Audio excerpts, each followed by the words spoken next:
وَمِن شَرِّ النَّفَّاثَاتِ فِي الْعُقَدِ، اور پھونک مارنے والیوں کی شر سے کہ جو گرہوں پر عقدوں پر پھونک مارتی ہیں۔ یہ ہے وہ جادو اور ٹونے کا معاملہ، جادو ٹونا ٹوٹکا۔ اس میں نفاسات کیوں آیا؟ جادوگر تو مرد بھی ہوتے ہیں، عورتیں بھی ہوتی ہیں، اس کے بارے میں مختلف تعبیرات کی گئی ہیں۔ کیونکہ ان کے نفوس کی یہ شرارت ہے، لہذا نفس کی طرف نسبت دیتے ہوئے اسے مؤنث بنایا گیا، یا چونکہ ان کی جماعتیں ہیں، ان کے گروہ ہیں، لہذا ایک جماعت کے لیے لفظ مؤنث کہا جاتا ہے عربی زبان میں، تو شاید اس کے اعتبار سے نفاسات کہا گیا۔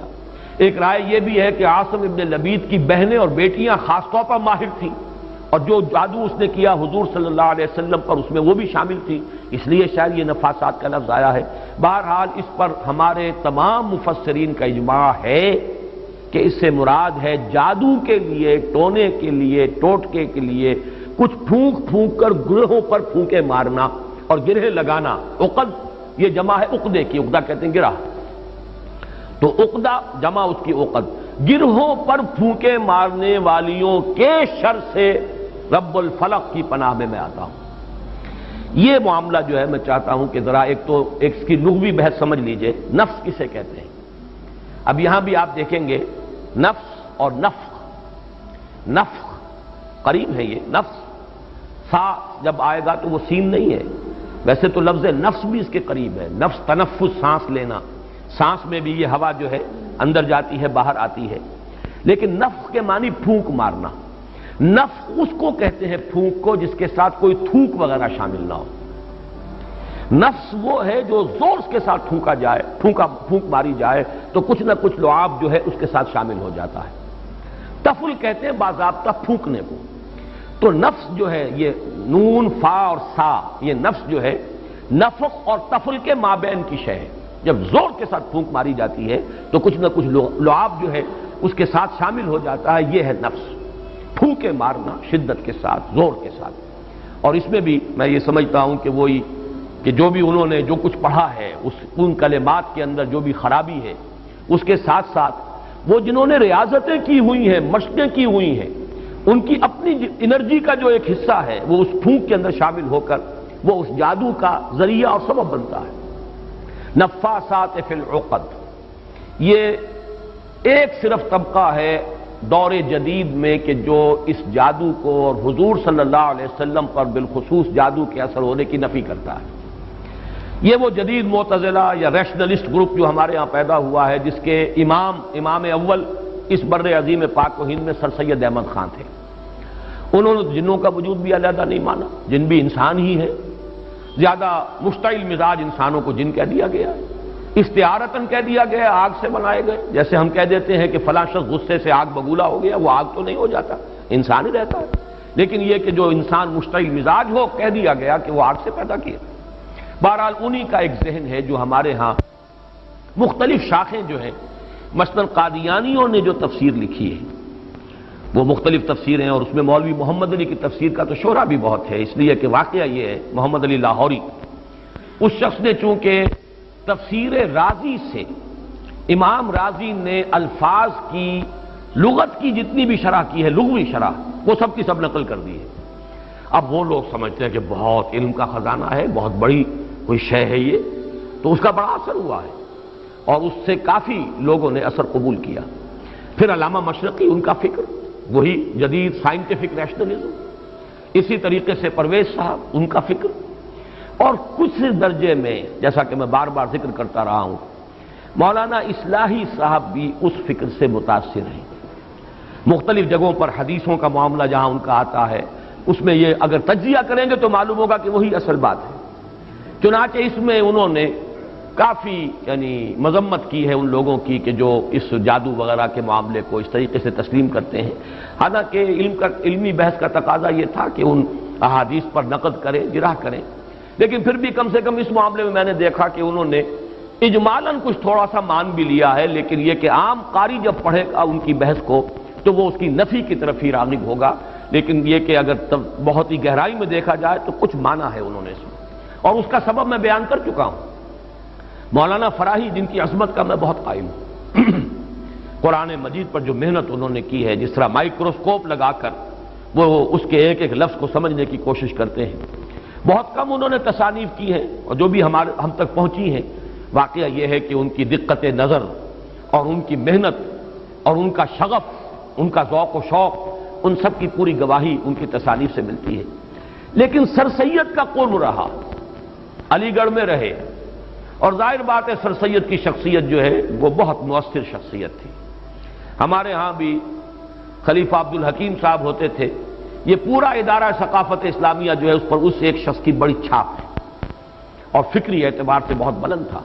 لیکن وہی نیشنلزم، وہی جو اقلیت ہے اس دور کی، جو علماء بھی وہاں گئے ہیں، حالانکہ سکہ بند علماء تھے، ثقہ علماء تھے، لیکن ان کے فکر سے متاثر ہو گئے۔ یہ ایک ثبوت ہے کہ ایسی شخصیت جو ہے اس کے اثرات ہو جاتے ہیں۔ مولانا فراہی رہے علی گڑھ میں، استاذ بھی رہے، طالب علم بھی رہے، پھر یہ کہ سر سید ہی کے کہنے پر وہ وائس رائے کے ساتھ انہوں نے ایسٹ افریقہ کا دورہ بھی کیا، مترجم کی حیثیت سے انگریز وائس رائے کے ساتھ گئے۔ تو اس سے یہ ہے کہ کچھ نہ کچھ تاثر ان کے ہاں بھی موجود ہے۔ لیکن یہ بات جان لیجئے کہ صرف اس طبقے کو علیحدہ رکھ دیجئے تو باقی سب کے نزدیک جادو برحق ہے، کلمات کی تاثیر ثابت ہے۔ ہر کلمہ، کلمہ خیر ہو، کلمہ شر ہو، اس کی کوئی تاثیر ہے، اس کے کوئی نتائج ہے، اور اس کے نتائج نکلتے ہیں۔ جیسے کہ جسمانی کسی کو زخم لگایا جائے، جیسے حضور صلی اللہ علیہ وسلم کو بھی زخم لگا ہے غزوہ احد میں، خون کا فوارہ چھوٹا، زیادہ خون بہہ گیا تو غشی بھی طاری ہوئی، سب کچھ ہوا، دندان مبارک شہید ہوئے۔ جیسے جسم اطہر پر یہ اثرات جو ہیں خارجی حملوں اور خارجی جو زخم لگے ہیں ان کے ظاہر ہوئے، اسی طرح یہ مانوی قسم کا جو حملہ تھا اس کا بھی نبی اکرم صلی اللہ علیہ وسلم پر اثر ہوا ہے۔ یہ صحیحین کی روایات سے ثابت ہے، اور میں یہ سمجھتا ہوں کہ اس سے انکار کرنا در حقیقت یہ اس دور کے بڑے فتنوں میں سے ایک فتنہ ہے۔ جو چیز اس طریقے سے ثابت ہو جائے، اور اس میں کہ عقلی اعتبار سے خود قرآن سے ثابت ہے، اس لیے کہ حضرت موسیٰ علیہ السلام پر بھی جادوگروں کے جادو کا اثر ہوا، قرآن میں ثابت ہے۔ جب مقابلہ ہوا ہے، اور حضرت موسیٰ علیہ السلام کا معجزہ بھی یہی تھا نا کہ عصا ڈالتے تھے زمین میں، وہ اژدہا بن جاتا تھا، حیۃ تسعیٰ، سانپ ہے ہلنے والا، چل رہا ہے۔ اور وہی کچھ انہوں نے کر کے دکھا دیا عارضی طور پر۔ جادوگر آئے، انہوں نے اپنی چھڑیاں اور اپنی رسیاں پھینکی، اور وہ بھی نظر آئیں، سب کو نظر آئیں کہ جیسے سانپ ہے چل رہے ہیں، جیسے سب کو نظر آئی حضرت موسیٰ کو بھی نظر آئی۔ جیسے نظر بندی آپ کہتے ہیں، نظر بندی سب کی ہوئی تو حضرت موسیٰ کی بھی ہو گئی۔ عصمت انبیاء سے یہ کوئی شے بعید نہیں ہے، معلوم ہوا کہ قرآن سے ثبوت مل رہا ہے۔ اور جیسے حضرت موسیٰ علیہ السلام کے بارے میں تو یہاں تک ہے فَأَوْجَسَ فِي نَفْسِهِ خِیفَةً موسیٰ، ایک خوف پیدا ہوا اندر، اور خوف جو ہے بالکل سمجھ میں آتا ہے، معقول بات ہے، منطقی بات ہے کہ فوراً یہ اثر ہوا ہوگا کہ یہ تو وہی کچھ انہوں نے کر کے دکھا دیا جو اللہ تعالیٰ نے مجھے عطا فرمایا تھا معجزہ۔